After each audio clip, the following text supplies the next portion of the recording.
Wir gehen jetzt gemeinsam in einen heißen Abend und wir haben einen internationalen Stargast. Es hat mit den Flügen auch alles geklappt. Er ist hier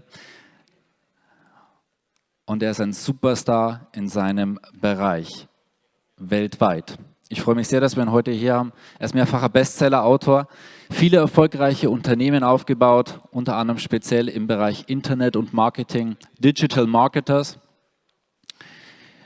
Die haben Tests durchgeführt von über 15 Millionen US-Dollar mit eigenem Geld, um zu zeigen, wie Internetmarketing wirklich funktioniert. Sie haben über 1 Milliarde an E-Mails verschickt. Die größte Konferenz von Online-Marketing in den USA. Und auch, wenn du ihn vielleicht bis dato nicht kennst, er hat vielleicht dein Leben maßgeblicher beeinflusst, als du es heute vorstellen kannst. Denn alle diejenigen, die dort draußen professionelles Internet- und Online-Marketing betreiben, da nehme ich uns mit hinein, sind sehr, sehr häufig, zumeist auch mit durch seine Schule direkt oder indirekt, weil die Informationen aus dem Hause Digital Marketer kommen, durchgegangen sind. Und der ist extra hergekommen, er wollte eigentlich ein paar Tage länger bleiben, wegen Familie, und weil es gleich zum nächsten Event weitergeht, ist er wirklich nur einen einzigen Tag hier. Und deswegen bitte, wie es der Paul vorher gesagt hat, den Applaus eures Lebens. Internet-Superstar Ryan Deiss. Just so we're clear, I don't speak German. Is that okay? Okay, I'm sorry. I wish I did. My family actually emigrated to the States from Kassel. We got anybody from Kassel, Germany? Couple. So that's where I guess a few hundred years ago. That's where I would have been. In that time, my German has gotten much worse. My marketing has gotten much better. So I'm here to talk about marketing. Is that okay? And I know it's been a long day. And I know that at the end of a day like this, when you're in a room like this, the energy can get a little bit low. And I just want you to know, I'm fine with that. Hang out. Learn. I'm here for you. I want to speak to what I'm seeing happen right now trend-wise in marketing, what we're seeing right now in the States. Because if there's one thing that I've learned, it's that while cultures differ, humans are humans. So what is the next big thing? What's the next big thing? This is probably the number one question that I get asked. Ryan, what's the next big thing?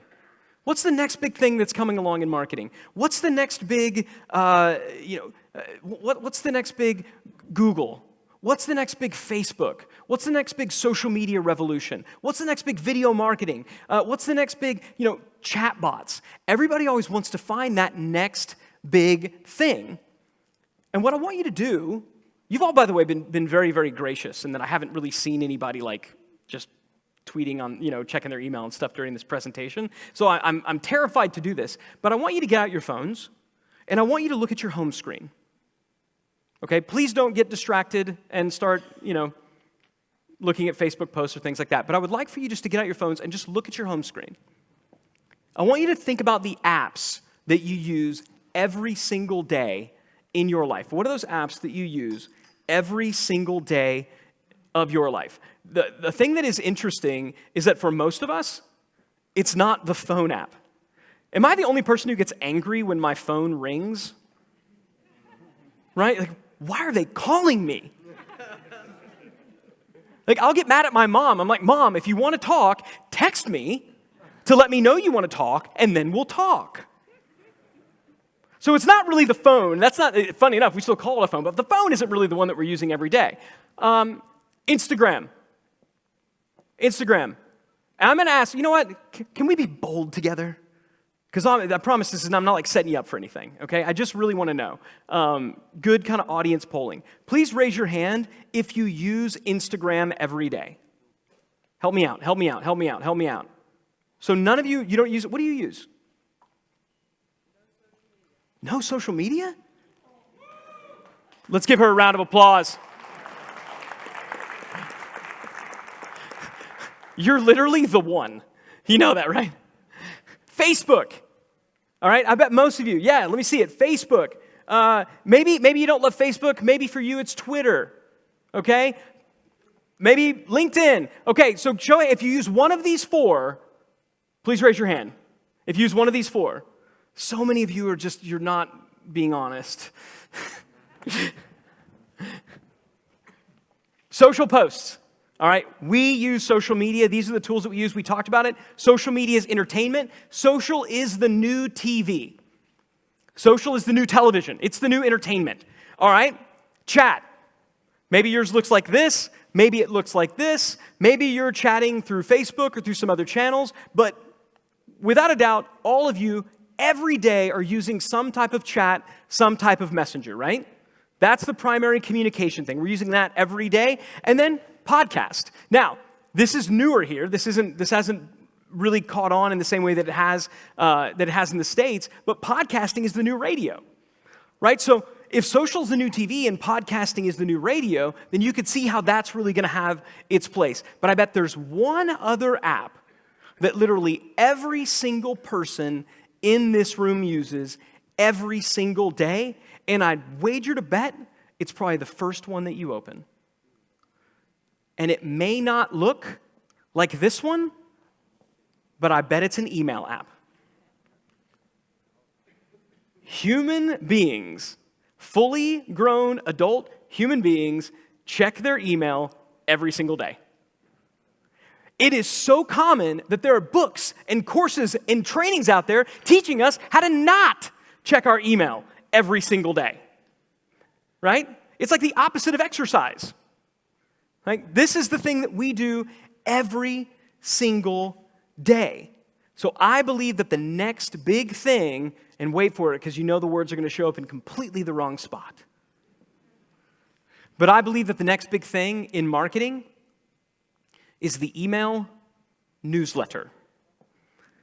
Email newsletters, yes, that old, bygone media channel, this old way of communicating is, I believe, and our data is showing it, is the next big thing in marketing. It's the thing that we all decided didn't work anymore. It's the thing that we abandoned, some of us over 10 years ago, and yet this is the thing that today, as I stand here on this stage, is working better than anything else that we are doing. And the funny thing is, it never stopped working.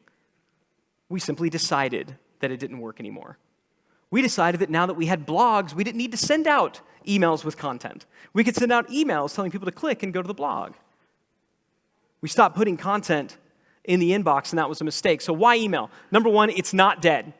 Slack was supposed to kill email. Social was supposed to kill email. Millennials were supposed to kill email. Everything is supposed to kill email. It's like the cockroach of marketing, okay? It just won't die.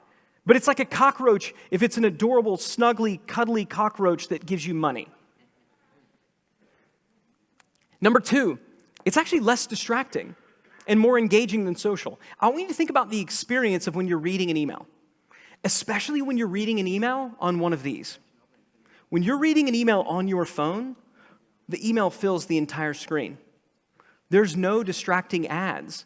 If you scroll down to the bottom of an email, do you know what you get? The bottom of the email. You don't get another post that somebody eating a laundry detergent pod or a cat doing something adorable but not helpful, right? If you think about the experience in social, it's scroll, scroll, scroll, scroll, up, pause. Well, that's fun. Scroll, scroll, scroll. It's engaging as far as the platform is concerned, but for you and your content, it's not engaging at all. Again, you're competing in a channel that is literally surrounded by distraction, but not email. It's right there. It's also, and this is important, it's push. It's not pull. They don't have to log in to get it. They don't have to remember your website. They don't have to remember your URL. You will send it to them. Now, there's no guarantee that they're going to open it, but did you know that right now, today, the average open rate of an email newsletter is over 30%? The average open rate of an email newsletter is over 30%. Now, you may listen to that, you may be like, that's not very good at all. 30%? Ha! That's nothing. That means 70% of the people aren't opening it. I get it. I can math too. I may be from the States, but we're pretty smart. All right? Remember back to the organic Facebook when we were talking about back in 2011 how Facebook was allowing 26% of the audience to see our posts? And we were like, yay, this is so great. Bring back 20. And we all got mad when it dropped and it dropped and dropped, and now it's less than 1%. Today, if you have a well-structured email newsletter, you will outperform what Facebook was delivering nearly a decade ago. And it's always been that way.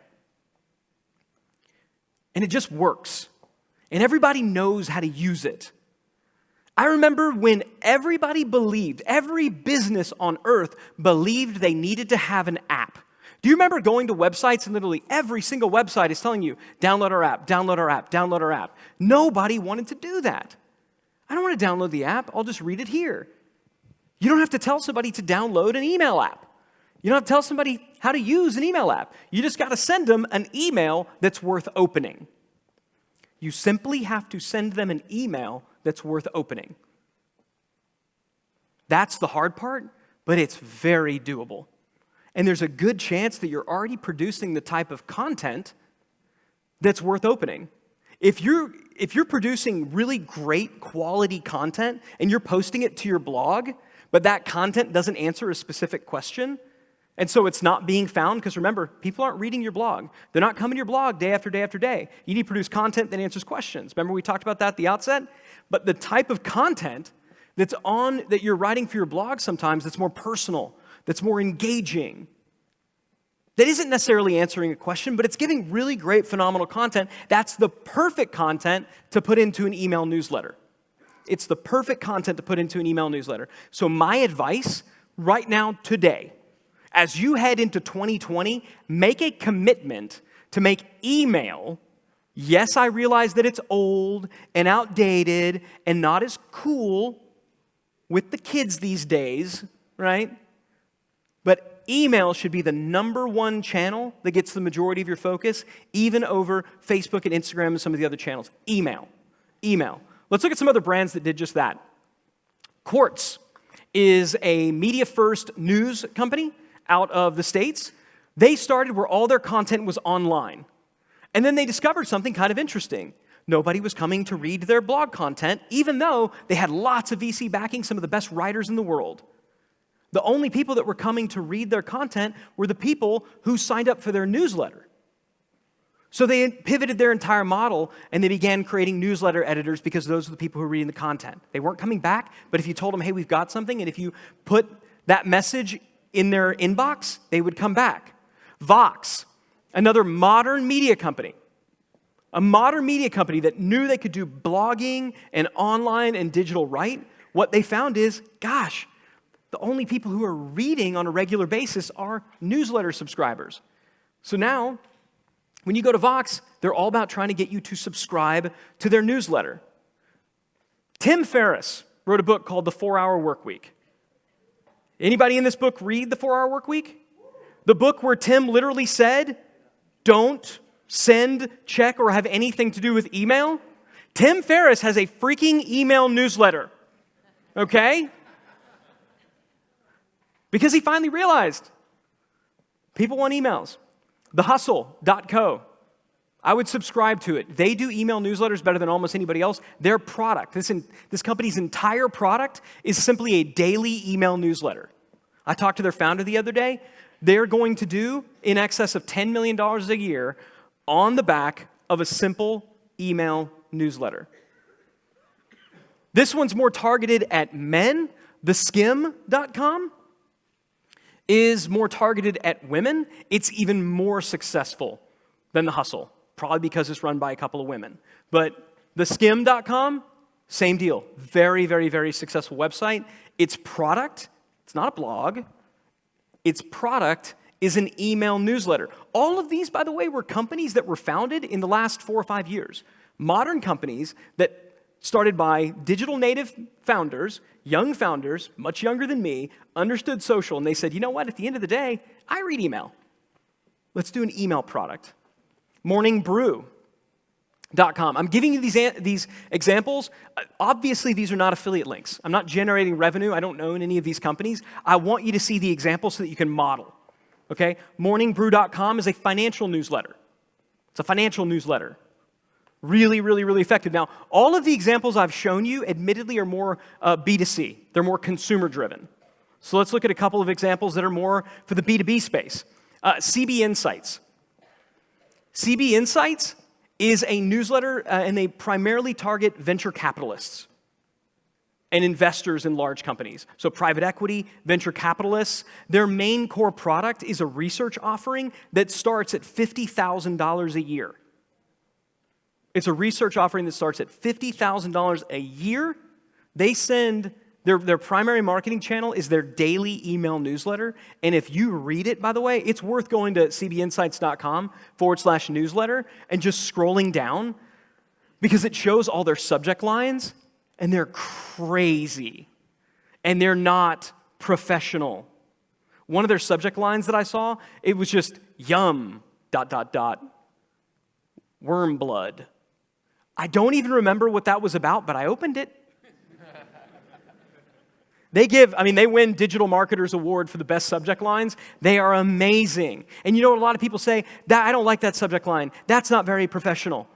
And you know what they say? Buy. Because it's working. And because it's fun.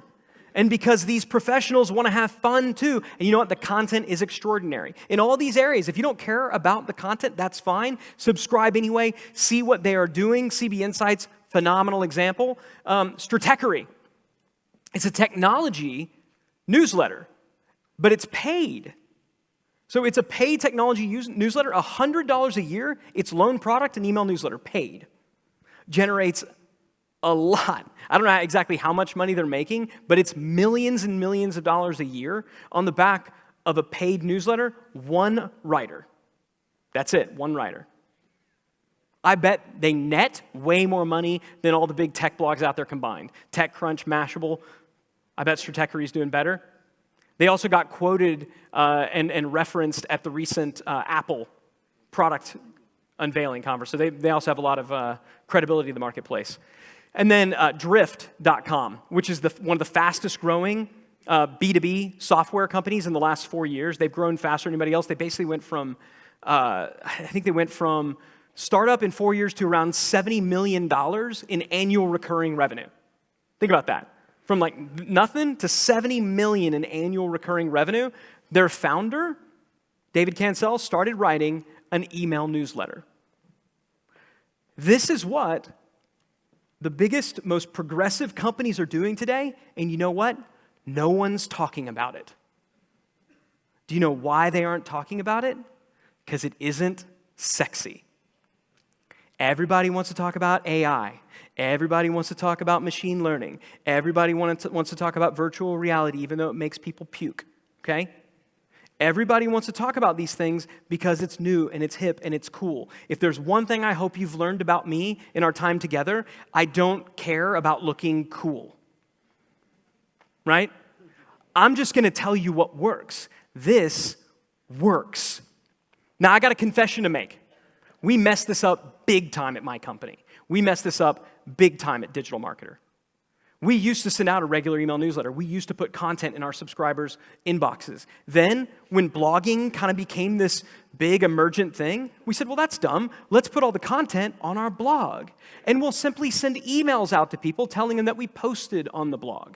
And it started from a good place, right? Because we thought, well, if we post the content over here, then they can go and they can ask questions. They can make comments. We can engage with them. It'll be more social. It started from a good place, but then it became, well, the content's there. Do we really need to tell them about it? Or should we just send them a promotion instead? You know, if we're only going to send out one email a day at most, do I want to tell them about something that's already here and they can go and find it, or do we just want to send a promotion? We stopped putting content in our subscribers' inboxes, and they voted with their clicks. Specifically, they voted with their lack of clicks. We watched over the last few years as our email open rate dropped from in the mid-20s to in the high teens to earlier this year, it was a winner would hit 9%. We hadn't seen a 10% open rate on an email in over a year. And you know what? It was only getting worse. If what you're doing gets a little bit worse every single day, do something different. Fast. Do the opposite of what you're doing. So we said we've made a terrible mistake. That's why I started looking into all this stuff. Like, what are the people doing who are getting these great email open rates? So a couple months ago, we said, okay, we're in. Digitalmarketer.com/insider. By the way, look at this page. Does it remind you of any of the other pages I showed you before? Model. We modeled morningbrew.com. Like the look of it, and it's not even remotely competitive. That's why I'm giving you these examples. I'm telling you model. You don't have to start from a blank page. We don't. So digitalmarketer.com/insider. I am thrilled to report that as I stand here today, our average email open rate is north of 30%. We have not seen 30% open rates in about 4 years. About the last time, yeah. Don't clap for me. Clap for the idea, okay? Clap for doing stuff that isn't cool. We haven't seen email open rates this high in 4 years. You know why? Because that's when we stopped putting newsletters in people's inboxes. And I don't just mean sending them content. I mean sending them something that feels more like a product. So when you get one of our email newsletters, it says this is issue 6, it's issue 7. It's structured. Now, it's not all fancy pants designed. That's why I want you to see these examples. They're all text-based. There might be some images here and there, but in general, it's a product that is email. So the big question that you have to answer, when are we going to launch our email newsletter? Because if you're out there and you're thinking, oh, 2020, we got to get a podcast going. If you're thinking, oh, we got to start producing more video content for YouTube and for social. If you're thinking all those things, those are great. If you're thinking all of those things before writing an email newsletter, if you're thinking all of those things before making a commitment today to put content, quality content in your subscribers' inboxes, I suggest to you you're making a very, very big mistake. You have an opportunity right now because no one else is doing this. Not my competitors and not your competitors unless they happen to be in the room, in which case, hopefully they weren't in the room, okay? But you have an opportunity to capitalize on this and nobody else will because it just isn't cool. So your action items. Answer at least 5 questions a week and optimize those answers for Google. 5 questions every single week. You don't have to turn all 5 of them into a blog post. Here's my recommendation. Find 5 questions to answer. Produce videos for each question. Post them into your social channels. Post them into YouTube. The 1, the 2 that actually gets traction, turn that into a blog post. Y'all get that?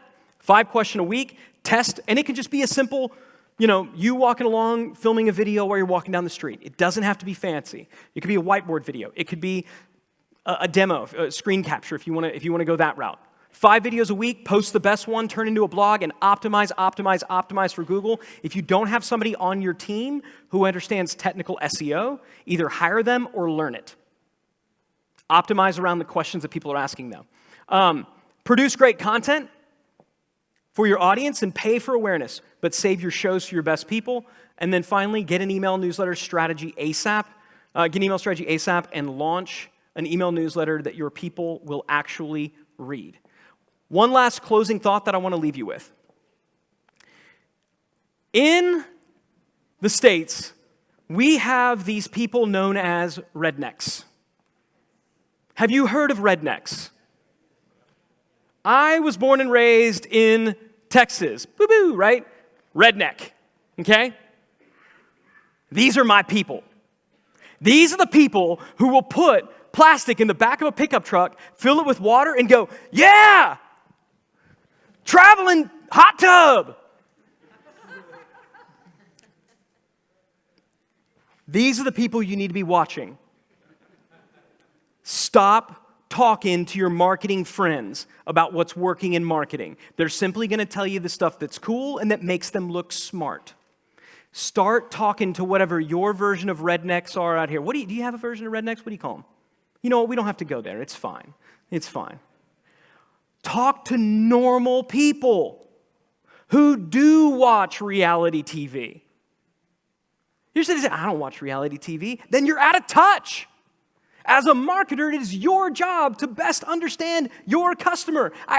Believe me, they're watching reality TV. They're watching Love Island. I got the data to back it up. Talk to them. Find out what they love. Find out what they think is interesting. And market in those channels. And market in those ways. And if you do that, you will always, always, always be up to speed on what the next big thing is in marketing. That's what I have for you. Sorry that my slides got a little bit janky. I hope you were still able to understand it. Thank you so very much for your time and attention. That's where you can find me.